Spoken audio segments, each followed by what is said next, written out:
5 տեխնացու է առաջադրվել,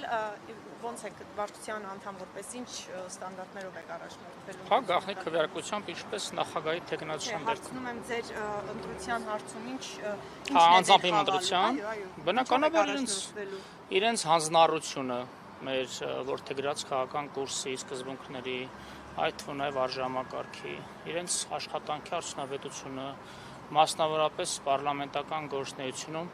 իրենց արձանագրած արդյունքները, օրենսդրական նախաձեռնությունները, ազգային ժողովի աշխատակարգի առհասարակ շրջանակներում իրենց ցուցաբերած վարքը, այդ թվում է բարեվարկությունը։ Ես անձամբ այդ չափորոշիչներով եմ շարժվում։ Պարոն Պետրոսյան, ՍԴ-ում վիճարկվում է ընտրությունների արդյունքները, բայց դուք արդեն պաշտոններ եք բաժանում։ Գուցե սպասեիք ՍԴ-ի վճռից հետո այդ ամենը։ Բայց կյանքը չի կարող կանգ առնել մեր երկրում, քանի դեռ վիճարկվում է։ Մենք շարունակում ենք Իհարկե հարգում ենք, ամենայն հարգանքով բարձր դատարանի լիազորություններին,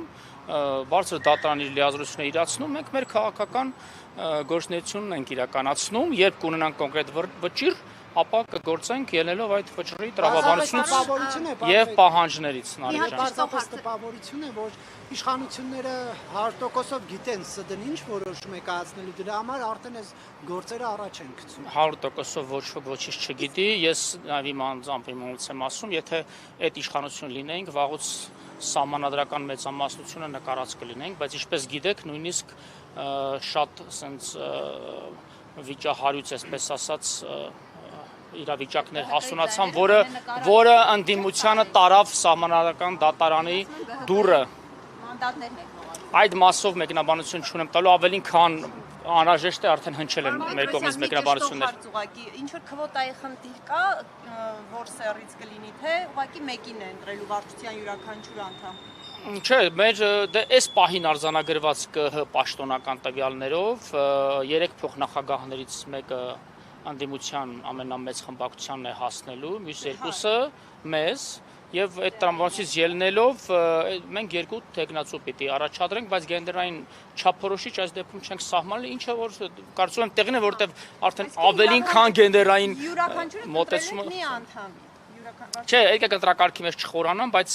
որևէ չափորոշիչ սահմանված չէ, որ անպայման երկու սերից լինեն, այո, այդ չափորոշիչ Խնդիրն ինչու՞մն է, որ փակ գաղտնի է քվեարկությունը։ Հնարավոր է թիմի ներսում դա ինչ-որ խժդժությունների տեղիք տա, դրա համար է փակ գաղտնի ձևով կատարում ընտրությունը, որովհետև մնացած բոլոր դեպքերում դուք խոսում եք թափանցիկության մասին, բայց այստեղ նաև ընդամենը 10 հոգու քվեարկություն չի հաղորդում, թե ով է օրինակ քվեարկել Հովեն Ռուբինյանի օգտին, են 5 Ալեքս Սիմոնյանի, մյուս 5-ն են Հայկ Կոնջորյանի։ Ինչն է խնդիրը։ Տեսեք, ասեմ, որ մեր ներկուսակցական ժողովրդավարական այս գործիքակազմերը մենք արդեն երկար ժամանակ, այսինքն կուսակցությունը հիմնելուց ի վեր օգտագործել ենք եւ վերջին ամենաթարմ օրինակը մեր ռեյտինգային ընտրակարգներ, որ ընտրեցինք նաև վարչապետի մեր տեխնացուին, դա եւս փակ գաղտնի է իրականացվել։ Եվ քանի որ վարչապետի տեխնացուին մենք ընտրել ենք փակ գաղտնի ընտրակարգով, ապա տրամաբանությունը հուշում է, որ բոլոր պաշտոնները կընտրենք, պաշտոնի տեխնացուին կընտրենք փակ գաղտնի ընտրակարգով։ Շնորհակալություն։ Պարոն Պետրոսյան, կներեք, հեծում աշխատանքային ժամը քանիսին է ավարտվում։ 5:30 Նարեկ ջան, 17:35։ Եվ կարող էիք Բայց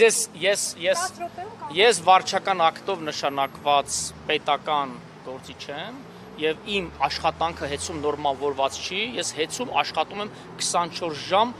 բարի ուղիղ իմաստով։ Եվ այդ 24 ժամ աշխատանքի արդյունքում օրինակ Շենգավիթում պարբերաբար հոսանքազրկումներ լինում եւ հոսանքազրկումները ամբողջ աշխարհում լինում են Նարեկ ջան։ Հարցը ստամ եւ երբ զանգում են Կոնջորյանը գնաց,